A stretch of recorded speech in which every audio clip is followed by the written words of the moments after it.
Wide Open Spaces. I love that song because it was a story of me when I was about 18 or 19. Had to leave home, not looking back. I'm not considering much of what was ahead, just I need the wide open spaces. I need to be free. And you know what? And make my own mistakes. I love there's that line in there that says she needed to make her own mistakes. Well, that was my feeling, and I made a ton of them. But I would not trade that experience for anything. Anybody else remember doing that? Yeah.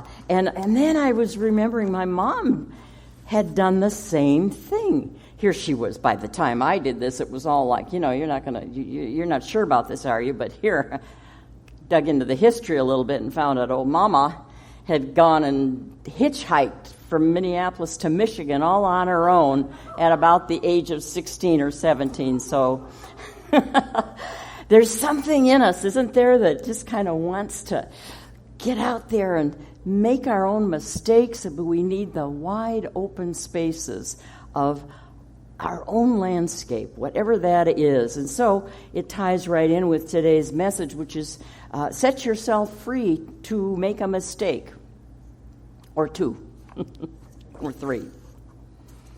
During the month of July, we're celebrating, of course, 4th of July, our nation's freedom, and as I've mentioned to you each Sunday this month, my attention always turns to our individual freedom, our impulse to be free, and what that means as we navigate our spiritual path. It's fundamental. It's fundamental to our spiritual path. And Dr. Ernest Holmes, the architect of our philosophy, wrote in the very first page of the Science of Mind textbook, the divine plan is one of freedom. Freedom is the birthright of every living soul. All instinctively feel it, a freedom that the soul craves. It's innate in every one of us, that urge, that desire. So the theme this month has been set yourself free. Because he said that, but most of the time, or a lot of the time, we don't feel that. We don't stop and think, wow, I'm free as an individual on my spiritual journey. So as I said, the title for the month is Set Yourself Free. And there are so many ways in which we get in the way of that innate freedom. Some are obvious, and some are very subtle that we don't even recognize. So maybe today when I'm talking about it, it might remind you of something, or we might remember, oh yeah, I guess I was getting in the way of my own freedom. One of the obvious ones is we're sitting around waiting for someone else to set us free, or some situation to change so we'll be free, or, it's out there. And there's a reason why this theme is set yourself free, because we're the ones that do that. So I invite you today, if you have a particular difficulty in your life, some challenge, something that's been a problem, I invite you to look more deeply and consider asking the question, behind that, how am I feeling not free? And how might that be what's the underpinning of whatever I think is my issue du jour, my problem du jour? What am I thinking and what am I believing that's keeping me feeling trapped or constricted, limited in some way? And the bigger question is, of course, how can I see it differently so that I can become free, set myself free? And it's not always easy. I'll tell you, sometimes it's a real challenge, but it is possible. And it's the only way to find real freedom is to look behind what we're thinking is the outside issue and say, wait a minute, how can I set myself free? And so we're going to talk about that today a little bit. We talked about it last week when I was referring to how very often we're very eager to say, I wish I could be free from. And we want to be free from a particular situation, a particular maybe person. And we forget that, and we're so busy thinking about I want to be free from that we forget about thinking, well, what am I going to do when I am free? What do I want to be free to? What do I want to express? What do I want to do? What do I want to be? And of course, last week I did share with you the great news that when we look forward, when we get our eyes off the rearview mirror and I want to be free from. And when we look forward, life by its very nature is on our side. It supports you and me in becoming free. You know, life keeps evolving into new, greater versions of itself. It never, ever stops. It's freely expressing in more ways than we could ever imagine, and especially by means of us, by means of each one of us. So, as you and I turn our attention forward, life's momentum is already supporting us. It's already on our side. Just think about how you feel, actually, when you're thinking about, I want to be free from, if only I could be free from. I don't feel very alive. But when I start thinking, I want to be free too, looking at all the possibilities, I feel alive. There's your gauge right there. Life is on your side. So today, set yourself free to make a mistake, or two, or three, or more. The operative word here is free. Set yourself free. Free yourself to make a mistake. Now, that wasn't how I was brought up. I mean, early on. Somehow I got a message, didn't most of us, that, the idea is to try to do it right. Do it right all the time. Do it right the first time. And our society, even, our culture would not encourage us, in general, to go out and make a mistake. Well, let me ask you this. Has anybody here ever made a mistake? or maybe what you thought was a mistake, maybe, and undoubtedly, more than once. I know we all have. And it's those things we look back and sometimes say, there was a decision I made that was a mistake, or a choice, or an action. I want a do-over. If only I could have a do-over. So we've all been there. And actually, here's a little sidebar, but sometimes in retrospect, our mistakes are kind of humorous. I saw this little news piece from Brisbane, Australia, posted on Facebook, I think it was. And the headline was, "Always wear underwear. Always wear underwear." In public. Especially when working underneath your vehicle. So here's what the story was from the local paper. There was this couple who drove their car to the shopping center, and when they got there, the car broke down. So the husband said, "Well, go ahead and do the shopping, and I'll get under there and fix whatever's going on." So she went, shopped, she came back, and there were all these people gathered around the car. And on closer inspection, she saw a pair of hairy legs protruding from under the chassis.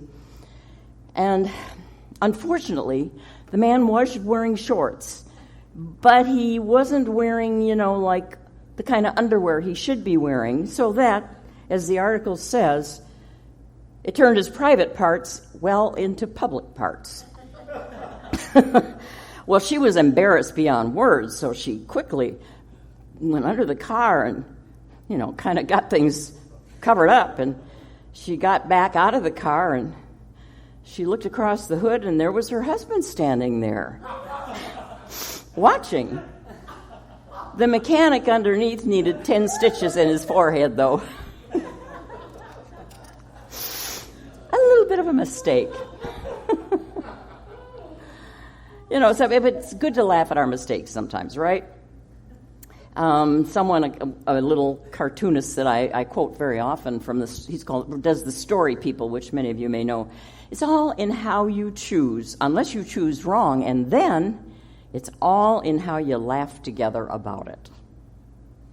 Laughing about our mistakes. And if we give them enough time, almost any mistake can be humorous. So that is a bit of a relief. Someone wise said, laughing at your mistakes can lengthen your own life, but laughing at someone else's might shorten it. So here's where we're going to go with this.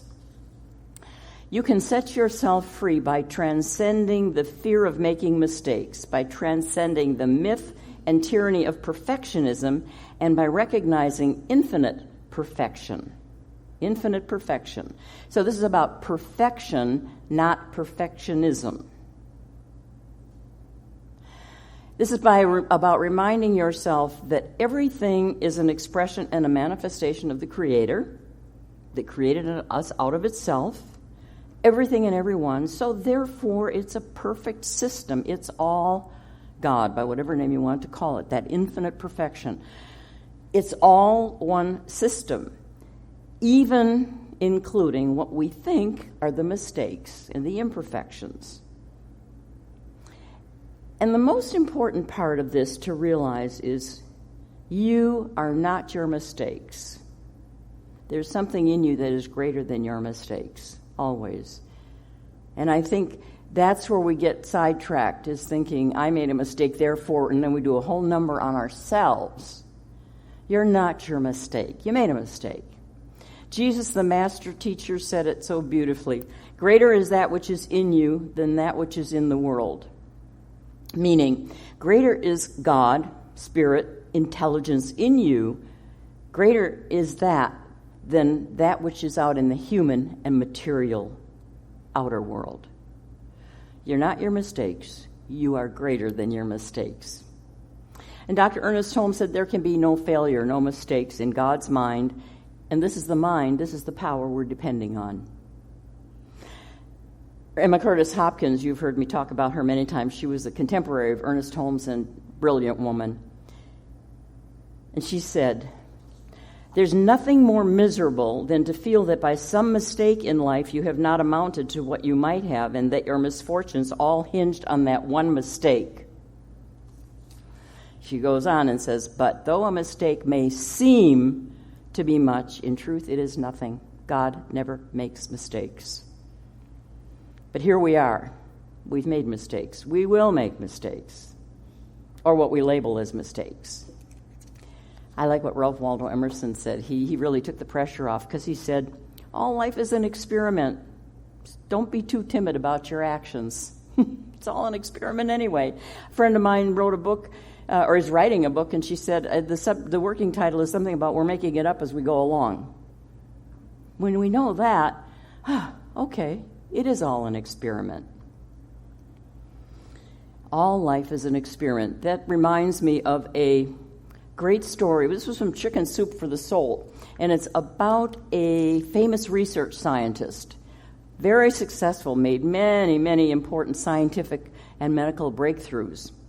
And he was being interviewed by a newspaper reporter who said, well, why do you think you've been so successful and creative in your work?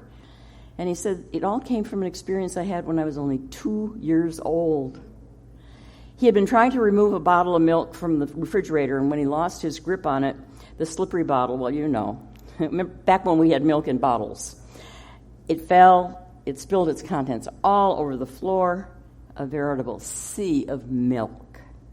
His mom comes into the kitchen, and instead of yelling at him, giving him a lecture or punishing him, she said, what a great and wonderful mess you have made. I've rarely seen such a huge puddle of milk. Would you like to get down and play in it for a little while before we clean it up? Well, of course he did. What kid wouldn't, huh? And after a few minutes of playing, his mother said, okay, you know, whenever you make a mess like this, eventually you have to clean it up. So how would you like to do that? Would you like to use a sponge or a towel or a mop? Which would you prefer? So he chose a sponge, and together they cleaned up the spilled milk. And his mother then said, you know, what we have here is a failed experiment in how to effectively carry a big milk bottle with 2 tiny hands.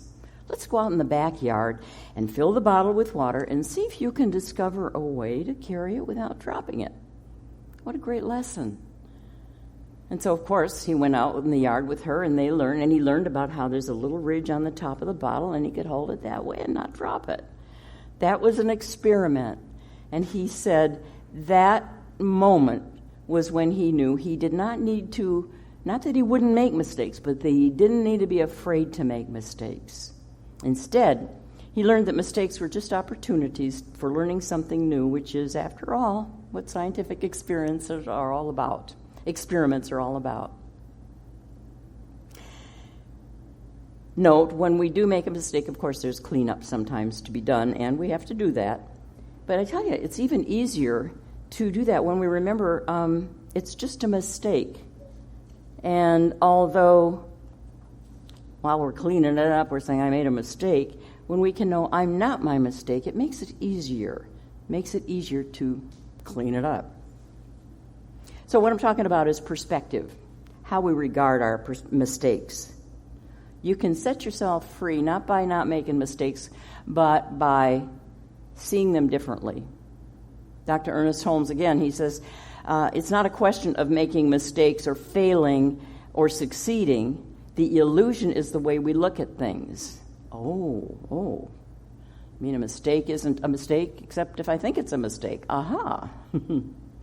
Science of Mind magazine today had it has daily readings in it, and the issue it said this, which is relating right to what I'm talking about with you. How you relate to an issue is the issue. In other words, the issue is not the issue. It's how you relate to the issue that's the issue, the mistake, the problem, the whatever's going on. How you relate to it is the issue. And it went on to say how you relate to yourself while you go through that problem, that issue. Aha. Couple of things then that really are helpful. It's not the issue that's the issue. It's how we look at it. And it's how we look at ourselves while we're going through it. Have you ever noticed, and this is again, you're not your mistake. So have you ever noticed when you are feeling good about yourself that you may make a mistake, even fail at something, but it doesn't get to you like if you are feeling not so good about yourself, if you've maybe been berating yourself, or if you immediately go to that place of, well, I did it again, I'm no good. So it's really important, perspective on two levels, how you're thinking about the mistake and how you think about yourself in the midst of that mistake. Another example in Science of Mind magazine this month about perspective. I know you all know what I mean by perspective, but I love this example. Very simple. Talking about two people standing at the edge of the Grand Canyon. One is moved to tears by... How many of you have seen the Grand Canyon in person? Yeah, it's just beyond words, isn't it? It's gorgeous. So it said, one is moved to tears by the beauty of creation, and the other frustrated that they don't have a stable cell signal so they can go on Facebook Live. Two people in the same setting having a totally different experience, different experiences. Perspective. There's an author, Patricia Madsen, who wrote a book on improvisation, and improv groups.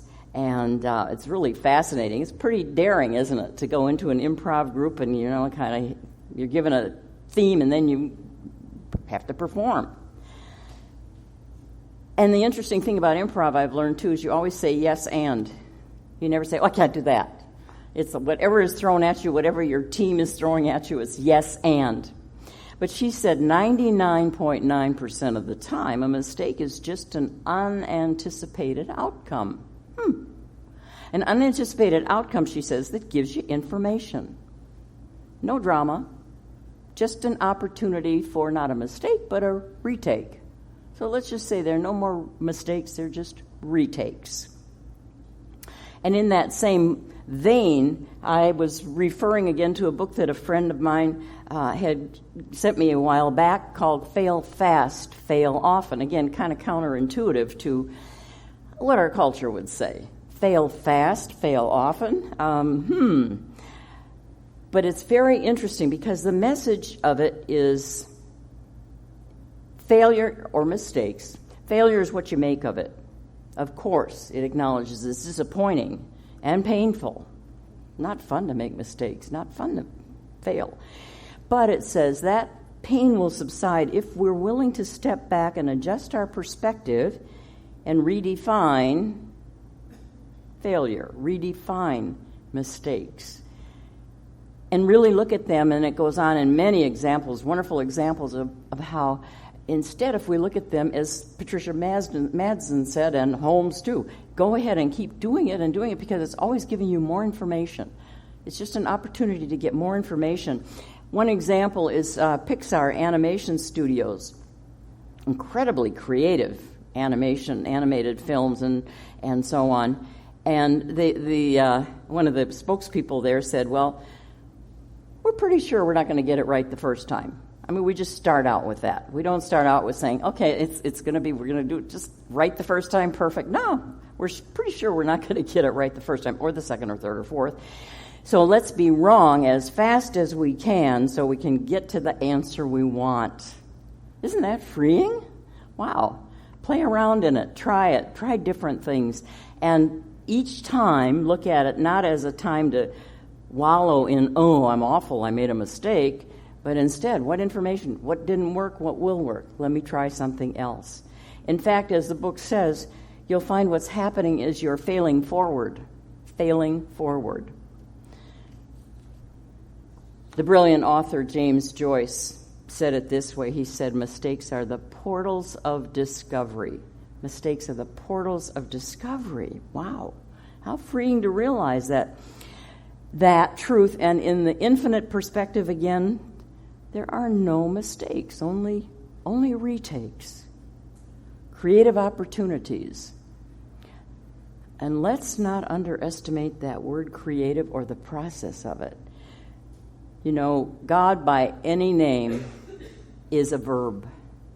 It is a creative energy, a creative process.